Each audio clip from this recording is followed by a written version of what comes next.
mais um programa de Uvas e Personalidades, agora com uma grande personalidade, Luís Miller. Luís, obrigado por teres vindo. É assim, Luís Miller é uma grande figura da maçonaria, aqui no Paraná e também no Brasil, tá? A meu ver, da minha perspectiva, é um dos grandes liberais desse, chamamos ritual, disciplina, movimento. Que muitas vezes tem muito mistério por trás, tem muitos rituais, tem muita contra-informação também, mas lá está. Hoje queremos de alguma forma explicar e quebrar determinados tabus. Luís, obrigado por teres vindo ao meu programa, Uvas e Personalidades. Obrigado, João. Eu que agradeço a oportunidade de mais uma vez falar sobre essas coisas que eu gosto tanto, né? É verdade, assim, vamos aqui esclarecer certos mistérios. Eu tenho assim umas perguntas mais ou menos disciplinadas, tá? Para desenvolver um discurso para ver se não ofendo ninguém, tá? Então é assim... Pode perguntar. Não, é cómico, eu sei, mas é assim, há muitas vezes essas questões. Mas diz-me uma coisa, tu tens um canal de esclarecimento sobre maçonaria, factos maçónicos. Isso. Uma pergunta, tens sentido da comunidade maçónica algum atrito ou alguma revolução por teres essa abertura para esse esclarecimento? Olha, o que eu tenho visto por parte a maçonaria é uma irmandade, né? Então nós nos tratamos como irmãos, né? O que chega a mim, na verdade são informações muito positivas, né? Como é que eu comprovo esse tipo de coisa, né? Hoje, com essa questão de internet, a comunicação é muito dinâmica, né? Uhum. Então, por exemplo, tem muitos irmãos que assistem o vídeo e mandam um WhatsApp para mim, ou mesmo fazem comentários. Então, obviamente, né, que esses que se manifestam demonstram assim, um carinho imenso, às vezes vem para querer tirar algum tipo de dúvida com relação a alguma coisa que eu falei, certo? E já são tantos e tantos vídeos que eu já fiz lá e pode gerar alguma coisa, me perguntam as coisas, então acabo virando uma espécie de um conselheiro, né? Dando as diretrizes, por ter uma experiência um pouco mais larga até nas instituições maçônicas, conhecer com um pouco mais de profundidade as questões estruturais. Muitos vêm me perguntar às vezes que caminhos devo seguir, e tirar dúvidas com relação às mais variadas coisas que você possa imaginar. Eu imagino. Mas uma coisa, na sociedade atual há a questão da maçonaria ter esse mistério. Muitas vezes também tem aquela questão de estar, de alguma forma, inclusa na sociedade a ponto que possa influenciar. O teu círculo, não direi interno de amigos, ou aqueles amigos ocasionais, que opinião é que tem, podemos dizer, de um comum mortal em relação àquilo que tu defendes ou àquilo que as pessoas têm a tendência de pensar como esse mistério, teoria da conspiração, ou ritos ou imaginário? Como é que tu reages para teres um esclarecimento assim bem linear? Olha, a questão aí que envolve uma das coisas assim que eu primo muito, né? Na questão, por exemplo, de procurar esclarecer. Então, meu objetivo, na verdade, né, o meu trabalho em si, é justamente desmistificar, né? Se você pegar a história, como a gente já conversou em outras ocasiões, aí, se você pegar a história da maçonaria, desde o princípio ela já foi muito envolvida assim, com as pessoas que não as compreendiam, né? Ou seja, se formou uma sociedade, mas a sociedade, a parte de fora, né, a sociedade no geral, viu aquela formação e não compreendia muito o que estava acontecendo. Obviamente, né, como o ser humano tem essa questão natural dele, tudo que é desconhecido assusta. Acaba assustando, né? Então a maçonaria não vai fugir muito, né? Se você pegar a história, né, eu sempre me apoio nessa questão da antropologia, né, ou seja, o desenvolvimento dessa sociedade, que é interessante, né, em todo o mundo praticamente. E a história, né, os fatos que foram acontecendo aí, se você pegar a grande parte dessas teorias, né, e a gente já coloca, né, teorias da conspiração, são pessoas de fora que não compreendem os objetivos, certo? Da instituição, enfim, ela funciona como uma espécie de escola também, né, mas é muito mais amplo que isso daí. E começaram a fazer um trabalho contrário, né, que até a gente conhece esse movimento como movimento antimaçônico, né, que não é uma coisa nova, na verdade. Isso aí, desde que a maçonaria se organizou lá no século XVIII, já já ocorreu essa contraparte, né? Esse dark side que a gente pode falar, de desinformação, com uma série de publicações aí contra esse movimento, né, que eu chamo de movimento, porque são muitas instituições, né? E o negócio é desse jeito, né? Na verdade, isso criou-se de uns anos para cá, com esse advento da internet, popularizou muito. E aqui no Brasil, é lamentável algumas questões que a gente acaba vendo, né? Criou-se muito um movimento anti-maçom, certo? E a maçonaria, assim, como instituição, as instituições como o Grande Oriente do Brasil, as grandes lojas, Orientes Independentes, né? As que eu trato como linhas tradicionais da maçonaria no nosso país, pouco foi feito, na verdade, na questão assim de tentar explicar alguma coisa. E eu via que existia um movimento muito forte ao contrário, e aí um movimento perigoso. Por que perigoso? Sabe, um movimento de dissimulação e desinformação, e ao mesmo tempo de aproveitadores iniciando os golpes, dizendo-se maçons, que isso é um outro problema gerado pela desinformação. Então, na verdade, o meu objetivo como um todo, basicamente, a gente pode falar que é justamente essa questão do esclarecimento. Para você que entende de maçonaria, ou que não entende de maçonaria, como hoje, e todo dia acontece uma série de coisas, né? Que nem hoje, a gente está conversando aqui agora.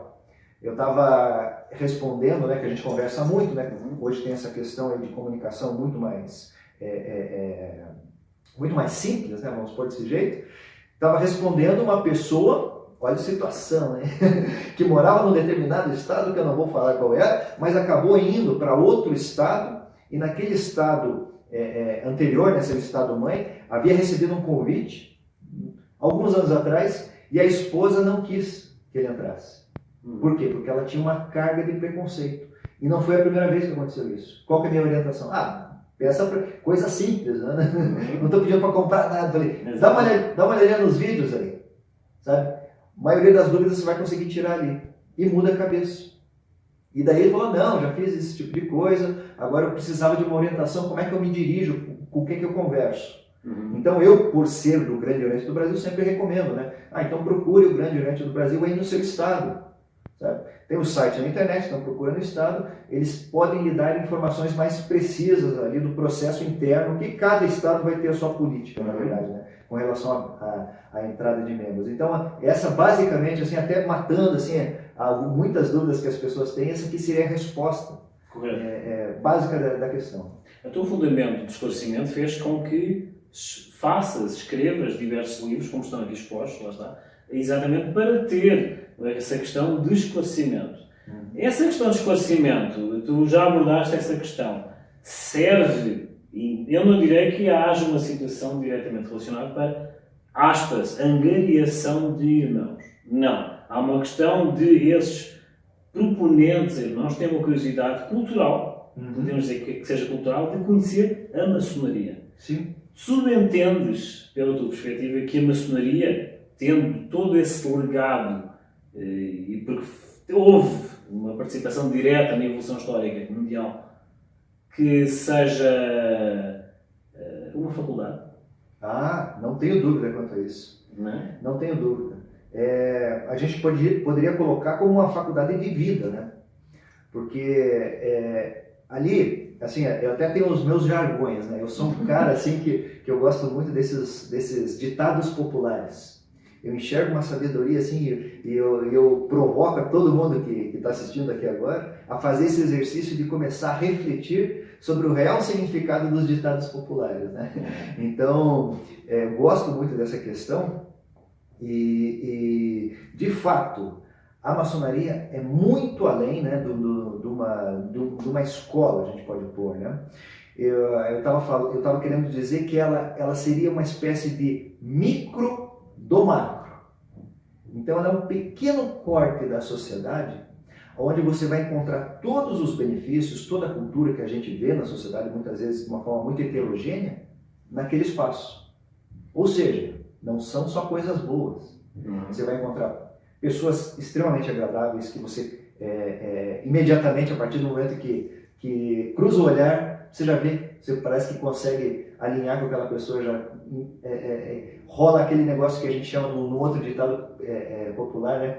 Que os anjos se alinham, né? Cruzou o santo, não vai fazer? Cruzou o santo, Cruzou o santo. cruzou o santo, os anjos se alinharam, né? Uhum. Que tem aquele negócio que o meu anjo não bate. Uhum. E tem pessoas também que o anjo não vai bater, né? Correto. Certo? Mas você acaba sendo exposto, na verdade, né, por conta da estrutura que é utilizada na ordem, que é uma reunião de algumas pessoas, na verdade, né? Elas têm a estrutura das lojas, que são estruturas independentes, e são as pessoas que fazem as reuniões, né? Uhum. Mas naquele pequeno círculo, que eu sempre faço a comparação, seria uma espécie de uma pequena cidade até, né? Porque tem aqueles cargos, tem toda aquela movimentação que existe dentro de uma loja. Aquelas pessoas começam a criar um laço tão forte, sabe? E daí você começa a, na verdade, até ter o real conhecimento da palavra irmandade. Uhum. Daí você começa a desenvolver uma série de virtudes, como essa questão da irmandade, que não deixa de ser uma, mas a fraternidade, a caridade, certo? Você começa a criar mais empatia, né? Falando assim de virtudes de uma forma mais corriqueira, né? Uhum. E depois, obviamente, se você for estudioso, vai começar a desenvolver outras virtudes, né? Que são as virtudes teologais, como fé, esperança, caridade, temperança, prudência, justiça e força, que são as cardeais, né? Tem as teologais, fé, esperança e caridade. Temperança, prudência, justiça e força, que são as 7 virtudes que todo ser humano deveria parar, conhecer, refletir. E esse convívio dentro da loja, esse convívio maçônico, nos propicia a vivenciar muito dessas coisas. É um exemplo, né? E quando eu falo exemplo, nós temos dois lados do exemplo, né? Às vezes as pessoas são exemplos positivos e negativos. E por que eu estou falando isso? Não é uma crítica, é uma realidade. Por quê? A instituição é feita por homens, né? Então, todos nós temos as nossas falhas e estamos buscando nos aprimorar. Aí daí, se você faz um paralelo com essa perspectiva de uma escola, sem dúvida nenhuma você vai ver que é uma escola mesmo, né? Para manter essa disciplina, esse rito, essa questão familiar, chamamos assim, considera-se que a maçonaria seja uma sociedade discreta, Exato. não secreta. Não secreta. E agora vou na sequência do discurso que estavas a ter, como é que tu encaras o feminino na maçonaria? Então, se a gente observar a perspectiva da ordem em si, né, eu sempre procuro tratar a maçonaria como um movimento mundial. Até lá no meu canal, lá, Fatos Maçônicos, né? Vai passar aqui no rodapé, tá? Todas as redes dele, né? Só procurar Fatos Maçônicos no YouTube, ou Luiz Miller, maçonaria já aparece. Sem dúvida. Mas eu sempre trato, né? Eu faço parte de uma instituição, né? Regular, reconhecida mundialmente, né? Mas eu procuro sempre trazer uma perspectiva macro da coisa. Então eu trato esse movimento, procuro esclarecer, e é complexo na verdade esse negócio, mas eu procuro trazer essa perspectiva assim, vamos pôr assim uma palavra bonita, holística da questão, certo? E o que eu quero dizer com isso? É que existem várias e várias vertentes da maçonaria. Nós temos a vertente conservadora de homens, vamos pôr desse jeito, né? Vertente, como eu falo, regular, reconhecida, o que eu chamo de tradicional, que traz a raiz, certo, de fato. Mas nós temos a vertente também de maçonaria que ocorreu lá na França em 1901, isso, Le Droit Humain, o direito humano, né? Existia um movimento lá de maçonaria feita por homens e mulheres, trabalhando juntos. E nós temos a outra vertente que seria a maçonaria feminina, certo? Mas existem mulheres dentro da maçonaria tradicional, né, como eu coloquei? Existe. São as nossas esposas, né? Que nem até aproveitando a situação aí, falando, né? Aqui, ó, tem uma revista aqui, é uma revista, um periódico, né? Do Grande Oriente do Brasil, certo? Da potência do Grande Oriente do Brasil, Paraná, que fala aqui das mulheres na maçonaria, né? Mulheres na maçonaria, sim. Quem são essas mulheres? São as nossas esposas, como eu falei, que fazem um lindo trabalho no que a gente chama de instituições paramaçônicas, que são reuniões de mulheres que trabalham desenvolvem trabalhos, né, de caridade para ajudar a sociedade, ajudar asilos, ajudar instituições assim, que necessitam de ajuda também. Então a mulher tem um papel fundamental na maçonaria, e na maçonaria tradicional, não trabalhando junto com os homens dentro do templo maçônico, né, dentro daquele período de estudo que o homem que é maçom se propõe a ter, mas colaborando, né, dando suporte, inclusive, né, ajudando a ficar em casa, né, porque o homem tem que ter um suporte. Né? Ser maçom, você precisa ter uma coisa assim, que você precisa ter uma estrutura. Certo? Você está dedicando algumas horas da sua semana, né? Porque aqui no Brasil, por exemplo, é uma vez por semana, cada 15 dias, mais ou menos, né? Diferente de locais como Inglaterra ou os Estados Unidos, né? Que tem uma reunião ritualística, como a gente chama, com uma periodicidade assim, mais ou menos de uma vez por mês. Aqui, basicamente, é toda semana, né? Então, o cidadão, né? No caso, o irmão maçom, deixa a sua esposa em casa, muitas vezes, né, à noite, né, que geralmente é o horário das reuniões, na grande maioria das lojas, mas existem exceções. Eu já participei de uma reunião 7h30 da manhã. 6h30 também, 6h30. Então, as mulheres dão aquele suporte, né, auxiliam e colaboram também para que o irmão vá lá, desenvolva-se, né, ou seja, até estude, colha aqueles frutos para ele mesmo e traga isso para o seu âmbito familiar. Todas essas virtudes que eu falei desde o começo ali, né, todo esse convívio nessa família nova que acaba aparecendo, que ele acaba recebendo lá, quando entra na maçonaria, ele acaba compartilhando dessa questão que a gente pode chamar de amor, né, que é uma palavra muito pouco compreendida no nosso idioma, né? Muito pouco compreendida. Ele acaba conhecendo uma outra vertente dessa palavra, e conhecendo isso daí, incorporando, como eu sempre acabo dizendo, né, também é um conceito que é muito, uma coisa que eu tenho muito bem conceituado comigo, essa questão, você acaba incorporando essa informação, podemos pôr, né, essa informação que você acaba recebendo, né, depois que você, eu tenho os meus jargões também, depois que você lê, né, que eu tenho ler, entender, compreender e fazer com que a informação faça parte de sua natureza. E se você pegar essa questão do convívio, né, uma questão empírica, e observar essa questão do amor, né, você leu, no caso leu, mas conviveu, ele aprendeu, entendeu, se você começar a especular sobre essa questão, compreendeu, com mais profundidade. E a partir do momento que essa informação faz parte da sua natureza, você torna-se aquilo. Isso é muito interessante, porque você se tornando aquilo lá, aquela informação, ou seja, no nosso caso aqui específico, o amor, você vai destilar pelo teu círculo interno. Isso vai ter uma influência muito benéfica em todo mundo com quem você tem contato, principalmente o âmbito familiar. Então ajuda bastante, sabe? Essa que a gente pode condensar em tudo isso que eu falei, uma espécie de expansão de consciência. E aplicar, de alguma forma, o conhecimento que vai adquirindo ao longo dessa faculdade. Sem dúvida. Isso é o ponto principal da ordem. O conhece-te a ti mesmo encaixa. Sim, né? Esse daí era um dístico lá do oráculo de Delfos, lá na ilha de Delfos, no templo de Apolo, na ilha de Delfos. Né? Conhece a ti mesmo e conhecerás os deuses e o universo. Então é bem por aí, né? Essa questão e o objetivo no final da maçonaria, né? Que todo mundo, tem um segredo, né? Qual que é o grande segredo da maçonaria? É o contexto iniciático, né? Que é uma questão. Mas qual que é o objetivo da maçonaria?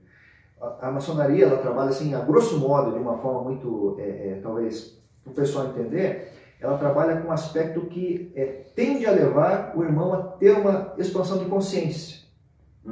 Uma coisa que muitas pessoas buscam hoje, né, mas não sabem por quê, né? E para que serve, né? Para que serve expandir a consciência?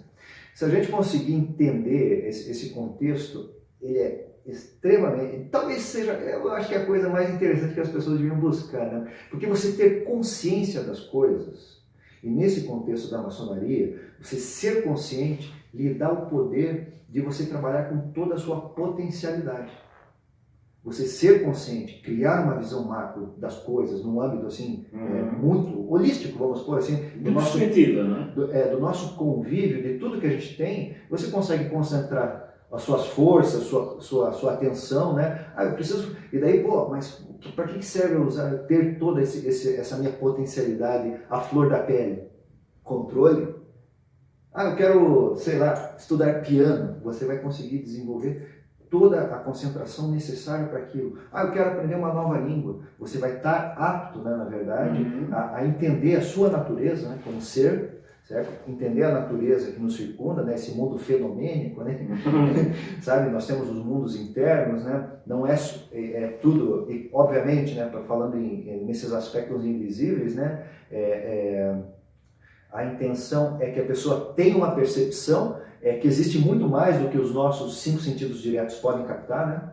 Ou seja, existe muito mais coisa aí do que a gente pode perceber muitas vezes, né?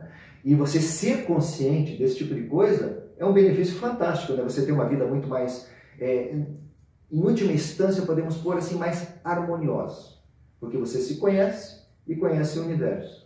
Então as mazelas, vamos supor, você entende que são coisas que acabam acontecendo, sabe? A gente, muitas coisas a gente tem, nós aprendemos, na verdade, a nos controlar. Uma pessoa consciente, ela tem controle sobre ela mesma, certo? E ela entende que tem muita coisa nesse mundo externo que você não tem controle sobre isso.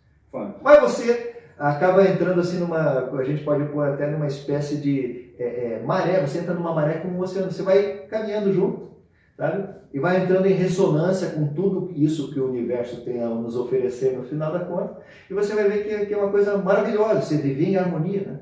Viver em harmonia consigo mesmo, sabe? Entendendo que existem dificuldades, obviamente, né? Se você pegar a história, que é uma coisa que eu gosto muito, né? Você vai pegar pessoas abençoadas, santos, né? Não tiveram problemas? Todos tiveram. Porque houve aquela questão de falta de compreensão ou falta de equilíbrio na expansão desse conhecimento. Não, até você pega determinados santos que tiveram histórias assim de muito sofrimento, né? Você vai pegar por que esse cidadão, essa pessoa acabou sendo santificada? Santos, quando eu falo, né, me refiro justamente a um processo assim até burocrático, podemos supor,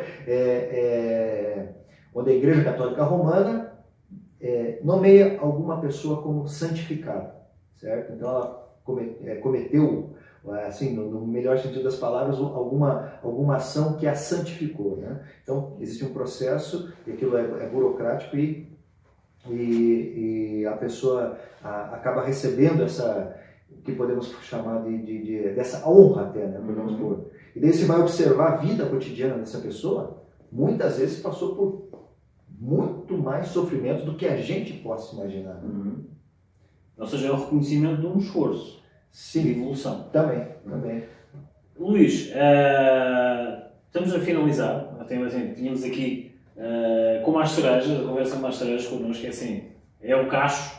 Agora é assim, 2 últimas perguntas. Primeira das últimas perguntas. Sim. Aquele que não sabe que é maçom, mas já o é, como é que ele se pode aproximar? Que conselho é que pode dar a esse proponente? Muitas pessoas hoje buscam, né?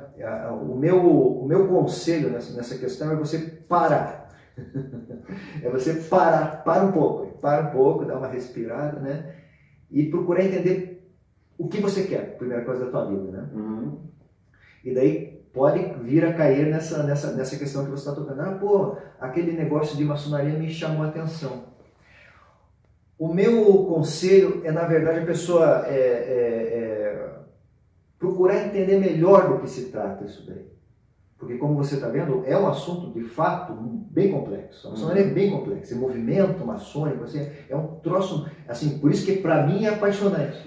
Talvez por causa da complexidade e até da dificuldade, né? E até do convívio que eu tenho com as pessoas. E você pode questionar os irmãos sobre determinadas coisas, né? O que é maçonaria, por exemplo. Você vai escutar as mais variadas definições. Isso é uma realidade, que eu já fiz a experiência. Mas para você, o que é a maçonaria? Eu fico escutando, né? Daí pergunto para o outro, e para você? Cada um vem com sua tese, que traz assim, essa carga de entendimento, né? Mas ela é um negócio muito amplo, sabe? E complexo.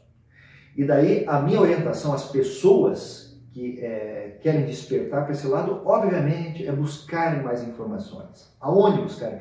Quero entrar para a maçonaria, por exemplo, né? Então, como eu falei, cada estado aqui do nosso país, né, possui 3 linhas tradicionais, 3 potências tradicionais. É o Grande Oriente do Brasil, você vai achar lá no seu estado, né? Só digitar lá, você mora em, sei lá, no Amazonas, Grande Oriente do Brasil, Amazonas. Você mora no Rio Grande do Sul, Grande Oriente do Brasil, Rio Grande do Sul. Santa Catarina, a mesma coisa, Grande Oriente do Paraná. Em cada cidade, basicamente, a gente tem uma loja da maçonaria, certo? Ou da grande loja, né, do Grande Oriente do Brasil, da grande loja, ou do Grande Oriente Independente, né, dos Orientes Independentes ligados à Comap.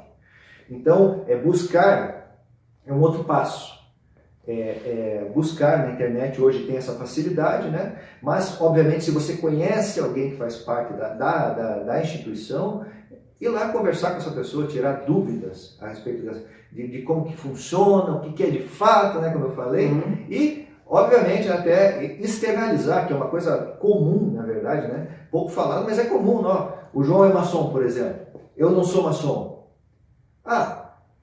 Queria saber um pouquinho mais sobre maçonaria, como que funciona esse negócio, como é que é o trabalho, qual que é o objetivo? Legal, gostei da sua explicação. Como é que eu faço para entrar? É super simples, na verdade, né? É uma coisa natural, E agora a última pergunta, mais intimista. Sim. Luís Miller, currículo, escritor, toda essa bagagem de cultura, o que é que os teus olhos dizem?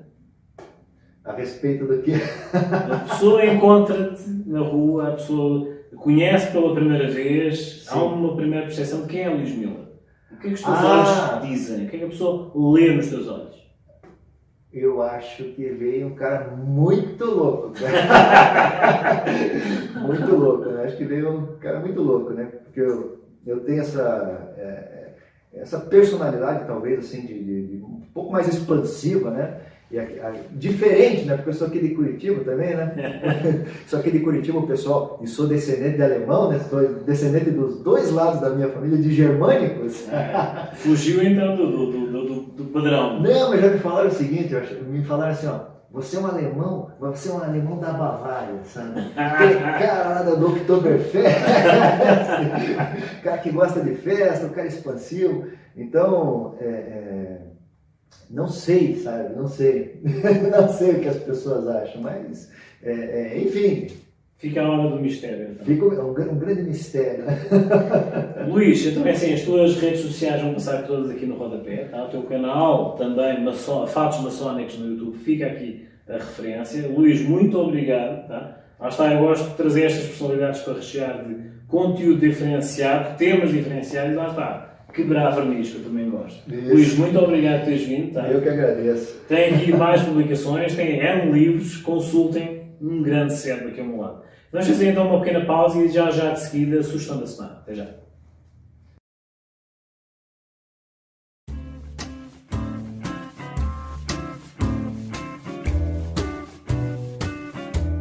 O vinho que eu iria propor perante a questão da cultura italiana seria então esta casta Niagara. Vinícola Bettiato, com a história do seu Caterino Bettiato a deslocar-se pelas ondas de imigração de Itália em 1890, veio para Francisco Beltrão plantar várias castas, das quais se diferenciavam e já traziam know-how de Itália. Nessa sequência, apanhar a parte da identidade italiana do seu carão, como aquela questão de empreendedorismo.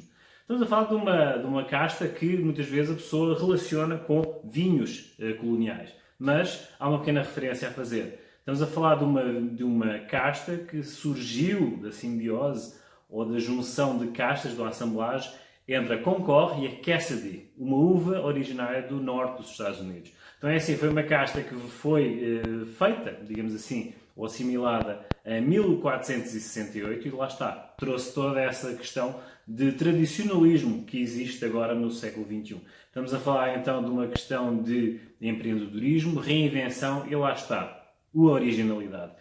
Este vinho branco, lá está, com a Niagara, geralmente vai trazer uma polpa doce, com uma acidez residual que se assemelha a um limão siciliano, mas, no entanto, faz uma harmonização perfeita com os risotos. Podemos fazer harmonização clássica com os risotos italianos e com frutos do mar. Então, sendo assim, será essa a proposta com esta uva que lá está. Não tem mistério, é bem conhecida, mas tem tudo atrás de si uma história de evolução, de empreendedorismo, reinvenção e lá está, evolução e lá está, a força de se reinventar.